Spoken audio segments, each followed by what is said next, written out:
Hi everyone, it's Kelly from the Hub here today with our friend Roberta from WellSpan.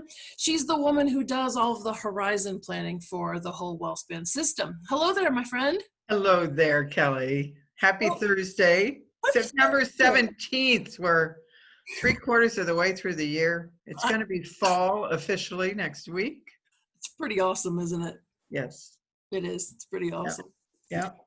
So I was looking at our list, and it looks like on our schedule, today's topic of conversation is how do I talk to my family? So for those of you who've been watching us for the whole series, you're thinking to yourself, you've talked about this already. There's more to say. Oh, So absolutely. Yeah. start us off. So, how do I talk to my family is difficult. It's very difficult because none of us are comfortable with this topic usually. And there are people, Kelly, that think if I talk about death, I'll just be bringing it on. So let's avoid it altogether, which is, of course, not the case. But we all have to get over that little bit of a hump. So part of what I say to people is have a guide, have something in your hands that can help you through the conversation and help you plan it. And the one that we really like the most is this one from the Conversation Project, which is with the Institute for Healthcare Improvement in Boston. Many of us know, our age, at least Kelly, know Ellen Goodman, Yeah. the Pulitzer Prize winning journalist. Yep. Well, her mother had dementia, and when her mother was dying, Ellen went through all of the heartache of not knowing exactly what her mother would have wanted. And because of that heartache, she started the Conversation Project and now has a whole team of people that are doing research on what's the best way to talk to your family members, what are the tools you need, what are the documents that could help you the most. And they've put together this conversation starter kit. If you go to their website, which is www, the Conversation Project, you can find everything that you need. There's videos there. You can get this kit for free. So how do I talk to my family? First of all, I decide when.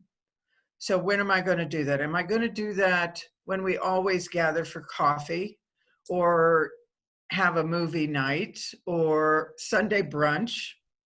Holidays are coming up. So if we're going to gather over Thanksgiving or Christmas or Rosh Hashanah or Yom Kippur, Hanukkah, Kwanzaa, any of the time where we've got family members together, it's a good opportunity to take a little bit of time to have this conversation. So you want to decide who. Am I going to do everybody at once? Am I going to pick smaller groups? What do I think I can handle? And I always tell people, bring your own story. Don't come to that saying, I want to learn all about you, but I'm not going to share my story. Yeah. Because it's so much easier for people to respond to something than to be put on the spot and ask, what do you want?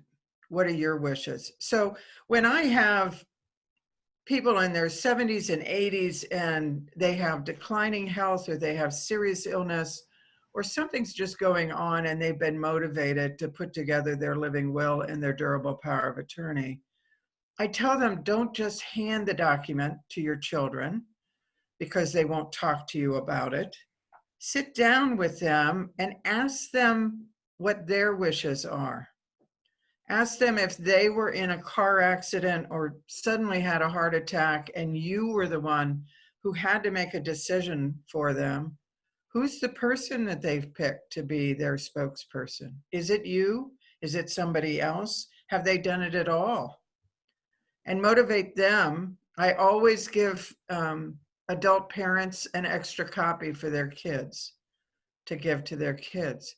Come to the conversation with copies. If you don't think anybody in your family, including yourself, has done this work of thinking about what medical options you want if you're in an end-of-life situation and who you should pick and what that person should be like and what decisions they should make, call WellSpan, call UPMC, call Penn Medicine, call whoever your provider is and say, can you provide me with the documents you use for a living will and a durable power of attorney? And then bring all those copies together and walk through it with everybody. Yeah. And share what you think you would want and educate each other.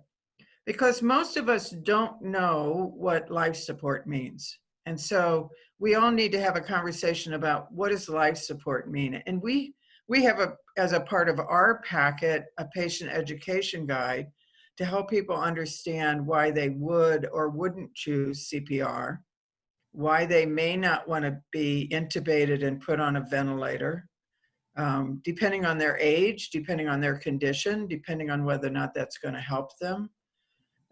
Whether or not they want tube feeding, and whether or not they should continue with dialysis if dialysis truly isn't helping any longer. So those are some of the more traditional medical options. But then there's also, do I want antibiotics or not? Would I want to be taken to the hospital or not? Would I want to have surgery if I'm 98 years old? And a doctor says you should have surgery for this. Really? Is that something that would be good for me? So those are the conversations to have with your family. So how do you talk to them? You make sure that you're educated, or that you bring the materials that you need to get educated as a group, so you all are on the same page. Because that is the key about these conversations. It's not saying, here's my document, read it over. Because that person will read it and they may have a 180-degree difference of opinion about what you mean. Right. You find that in research. 75% of the people who have been picked as your durable power of attorney would choose the opposite of what you've told them you want. Even when you've told them, even when you've given them a paper. So you have to make sure that you all are on the same page. That, if you have 4 children and all they're doing is laughing at you and putting you off, you want to say to them, this is really important to me. So I want to illustrate this with an example. I had an 80-year-old couple that came to a 4-part series I did for a church. And they said to me, we have adult children we keep trying to talk to because we're 80, we've got some medical things happening. And we can't get them to talk to us. And so I said, use the conversation guide. You've got your materials already. Thanksgiving's coming up. Sit down sometime when they're with you over Thanksgiving and say, you're my power of attorney. Do you really know what it is I want?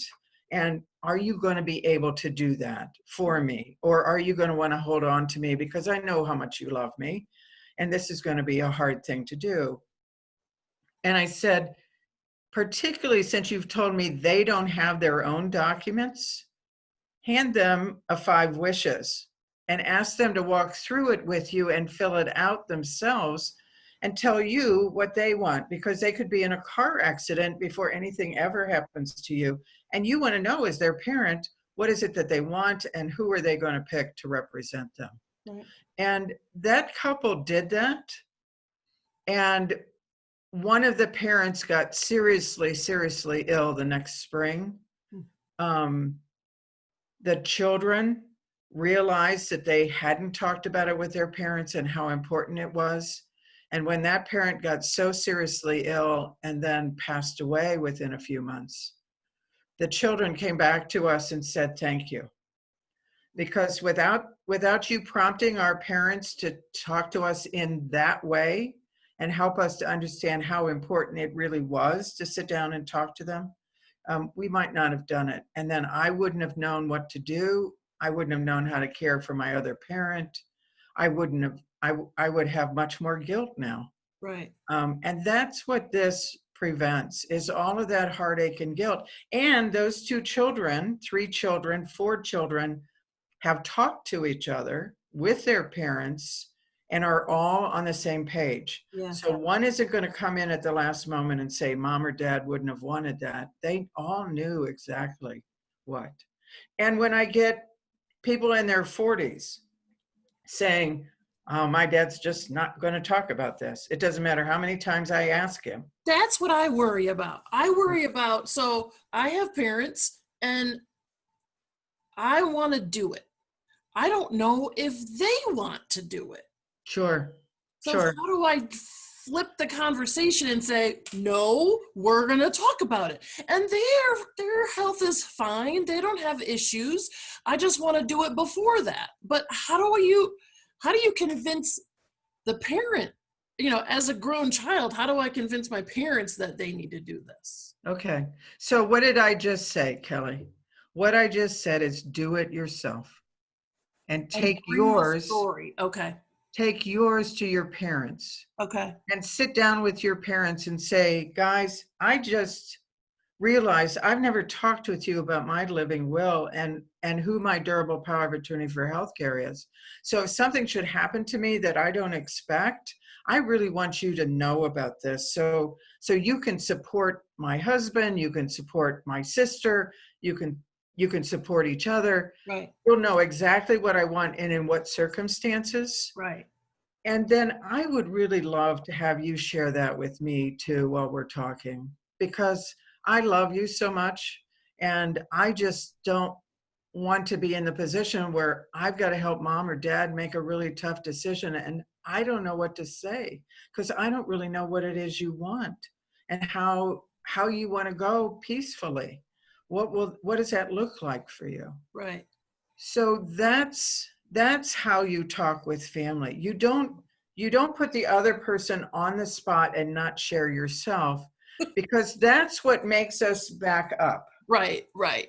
If it's an exchange, if it's a conversation, how much more readily are you willing to engage in a conversation than to just kind of be the one to answer all the questions? Right. All right. I have another question for you. Okay. So I have a good friend who is the child of divorce. Mm-hmm. And we were talking about this, and she said, so I'm the only, and she's an only child, but she Okay. has 4 parents. So she said, I think she has work to do, but she said, I think I'm the power of attorney for my father, but I'm assuming I'm not for my stepmother. Mm. So, and it's not that they Maybe, want to, maybe not. It depends on her relationship. yeah. So, is that, So she can be the power of attorney for each one of the 4 if they choose her.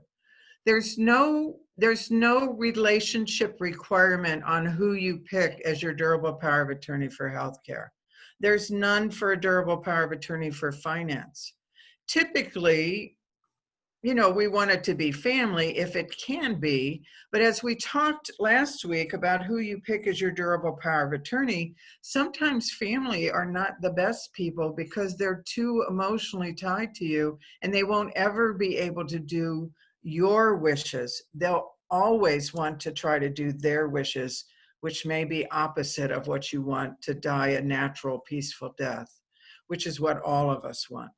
so couples could have, like a married couple could have different people because they're different people. So they could choose Absolutely. people for those jobs because that's who they chose. Yeah. Okay. So she might be primary for her father. She might be secondary or tertiary for her stepmother. Okay. Okay. And the same thing with her mother and stepfather. Okay. So, or she might not have anything to do with her father, but might have it with her stepmother. Right. Because her stepmother doesn't have children of her own or has just one child and needs more than one. And as I've said before, sometimes our spouses are not the best people. Yeah. Sometimes they are, but sometimes they're not. The other thing I want to say is that without these conversations, we have legal cases. So there was just a recent legal case in Chester County where a gentleman was in a facility, 78 years old, some dementia, very serious comorbidities. So that just means he had several different serious diseases. His son was his healthcare representative, not healthcare agent, Ah, his emergency contact. So I've given my son the right to see my medical records, but as a healthcare representative, his son could not make any decisions for him. okay. And so what the facility did was the facility went to court and had a guardian appointed for this gentleman, a court-appointed guardian. Oh, And that guardian then, when it came to the point where a physician said, we think he's declining enough, we should have a DNR, a do not resuscitate, do not intubate, that guardian had to go to court. So anytime you have a guardian, the guardian has to go to court to make any medical decisions for the person. And the court said, no, you can't make that decision because he's truly not in an end-of-life crisis. And I understand that this physician is recommending this at this time, but the gentleman has no living will. He has no healthcare agent. And so by law, we are forced to do all aggressive treatment to keep him alive as long as possible until he's truly in an end-of-life situation. So there you have, if we don't have this conversation with our family members, if we don't create these documents, we can end up with our family members not being able to make any decision for us, not being able to provide the things that maybe in conversation they knew what was best. And this son was saying, I know my father would not want this. right. I know my father would not want to be intubated. I know he would not want to be resuscitated because of his condition. It has no standing. Has no standing unless it's that legal document, and those people have been legally identified as the ones who could speak for you, and they need that living will document to back up what they're saying. Again, these things don't happen unless you're truly in an end-of-life crisis and two physicians have agreed that you're in an end-of-life crisis, that you're not expected to recover from whatever the situation is. But, you know, this is the latest in legal cases. We see them all the time where families get stuck because their loved one has never had a conversation with them, never completed the documents, and now is in a position where they have no capacity to make decisions on their own. So have a conversation with your family members when they're capable of doing that, when they have capacity. And everybody should decide, when I don't have capacity, what is it that I want, and be clear about that in a legal document. Yeah. It's just so important, Kelly. Have that conversation with your folks.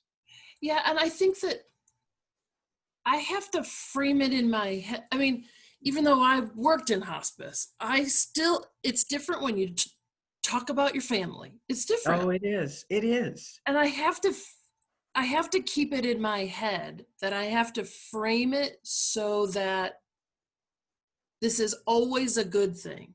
I mean, even though I know that intellectually, emotionally, it's difficult. So you still have to say, no, this is for the good of everybody. We're doing this to make everybody better. This isn't about, this isn't about bringing on death. This isn't about wanting you to die. This isn't about any of those negative things. This is about, this is going to be better for all of us. Yeah.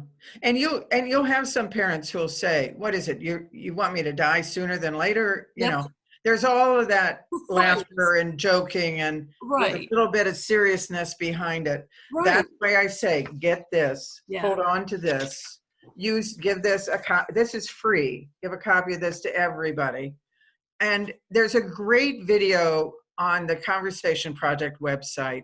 Diane Sawyer did a YouTube, a newscast with a family who, at a birthday party for their 80-something-year-old father, they got all of the children, all of the spouses, all of the grandchildren in one room, and they started having a conversation. Their mother had passed away. They had some guilt about what happened with her. The father was able to say, no, everybody did the right thing. She was in pain. This was the right thing for us to do. And he could say to them, I'm ready to go anytime. So I don't want anything heroic done. I'm hoping to play golf for a while longer. And they all could say, yes, we want you to play golf for a lot longer. We're not ready for you to go either. Right. But it gave a chance even for 19-year-old grandchildren, as they were listening to the conversation, to pipe up and say, I'm, if something happened to me and I wasn't going to be able to live my life or know you guys or be able to talk to you, even at 19, I don't want anything extraordinary done. Right. And so it gives you a framework of how to have these conversations. Now, the video is of a very white, kind of upper middle class family. So it is your perfect family. And not all of us have that. Right. So in some families, it's going to be more difficult because of the dysfunction in the family or the Religious culture. beliefs. Right. I mean, there's a lot of factors that can make that complicated. I think, probably religion and culture are the most significant. Our family has never done this, whatever those things that you carry within your family. Yeah. But you want to recognize religion. Right. So I've had people who are Catholic, who are Jewish, who are Muslim, who have said to me, here's what my religion says to me, and here's what I believe. So here's what I want. We build that right into the living will. You can say, I have to have tube feeding until the very minute that I take my last breath. Right. If that's your religious belief, that's fine. Right. We don't want to eliminate that. If my culture says it's only my family and that's all, that's fine. Right. That's what we want in this conversation to bring out. What are your beliefs? What have you seen about death and dying? So it's an opportunity to share among your family members how the impact of other family members dying has had on them. So I've had people say, my husband died or my grandmother died and it was awful and I just never want to have that happen. Or it was so beautiful, so I'm asking my family to do the same kind of thing for me, to play this kind of music or to have fresh flowers or, to read to me, hold my hand, sit by my bedside. Those are the kinds of things. It's not just about the medical options. It really is about these other things, about how comfortable do I want to be? How do I want people to treat me? What are my hopes and dreams for you after I'm gone? The people that I love the most. Yeah. And finally, after I'm gone, what do I want you to do? Do I want you to put me in a rocket to the moon, my remains, or do I want to go out to sea, or, do I want to be buried, and where is that, and how is that going to happen? And even have that hard conversation about if I'm 95 and I can no longer live in my home, what are we going to do? Where are we going to go before that happens? That you've kind of looked at the places around you, you've picked a place you would prefer to go to, so that you have those things talked about, and you don't end up in the hospital and there's a case manager at the hospital saying, you can't go home because home's not safe. You can't get up the stairs. You only have a bathroom on the second floor. That's the only place your bedroom is. It's falling down around you, whatever. You want to have those plans with your children or with your loved ones, or even just on your own, if this is a conversation to have with yourself. Right. What am I going to do when I'm no longer able to stay in the place that I live? And many of us are tied to that place. So it's an emotional journey to not be able to go home. And we see too many of our older Americans who decline in health, decline in capacity, decline in ability, have to use a walker, can't do stairs, that end up in the hospital, and then they're placed in a facility and they lose all hope because it's not the place they picked. They can't go home and get all their things. Right. There's not a good transition, and you can create a good transition as part of this conversation. So that's why, we've talked about this in the last 2 sessions, but there's so much more to talk about. Right. And it also bears repeating because you really have to, this isn't something that you do every day. It's not like getting gas, where you're just like, doot, doot, doot. It's just a normal part of your routine. This is something truly extraordinary, and you have to think about it, and you have to wonder, and you have to do your own stuff, whoever it is who's watching this. And then you have to figure out, well, okay, now it's time for me to act on this after I've done all of my due diligence and research and thought and whatever. And I think that it's important. We'll probably talk about versions of this every time that we meet, because it's what gets everything else rolling. You can't, people can make their own decisions for themselves, but if you're involving other people in your care and in making decisions for you or whatever, you have to have a conversation about that. You're right, because here, document, that's super awkward. No one wants to, that's just never a good moment in time. So yeah, and right, we all will go through this, whether it's us, somebody we love, whoever. So why not make it easier than not do it? And it will probably be harder. Well, and with COVID-19, perhaps we think pretty likely we'll come back again with a surge in the fall and the winter during flu season. Anybody who is at high risk because of illnesses, serious illnesses, or age. And those serious illnesses could be somebody 35 years old, could be somebody 85 years old. Right. This is a critical conversation, because if you end up in the hospital and we put you on a ventilator, you're not going to be able to speak about what you want, and a family member or whoever your representative is needs a document and needs to have that legal authority to help direct your care, even if it's over a Zoom call like this. Right. That you can use this. This is, it doesn't have to be face to face. Even when you talk to your family, you would want it to be, but if you have to do it electronically, then do it that way. Right. And I also want everybody to know that at WellSpan, we have people to help families have this conversation. Yeah. So I go and I meet with families. I go and I meet with individuals, and I help them manage these conversations and walk them through how to talk to each other, what are the topics to talk about, how to fill out the documents. And I have a team of people that work with me to do that. So if anybody wants that kind of assistance, Kelly, they can just call me or email me at WellSpan, and I am happy to connect them with the right resources.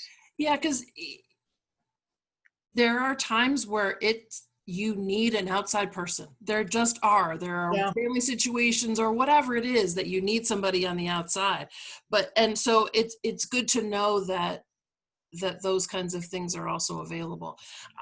I also really want to empower people to say, you know what? You're going to talk about taxes. You're going to talk about getting married. You're going to talk about babies. You're going to talk about whatever else in your life. Going on vacation. Going to talk about what house I'm going to buy, where I'm going to live. This is in that same level. Yeah. It's hard to have hard conversations sometimes, but we can do this. We can do it before the crisis. Yeah. You can do it before the crisis. It makes all the difference in the world, because when you're in the crisis, it is so hard. Yeah. It is just so hard. Because truly, that part of your brain that takes over in fight or flight is making the decisions, and not the thoughtful frontal cortex who's like, let's analyze the options we have today, right? That part of your brain is gone, and you're like, do it now. And so no one wants to be in that position when you have to make rash decisions, because you might not make the best one. So you're right. It's about doing it ahead. Yeah. Thank you, as always, my friend. I got to say, every time we get together, I learn stuff. I know people who are watching learn stuff. It's just good to know. And it's always wonderful for me to be able to review and share and help the community learn, Kelly. So I am so appreciative of this Absolutely. time that you've given to me. Thank Absolutely. you so much. I look forward to next week. Absolutely. See you All again. right. Take good Bye, care. friend. Bye-bye.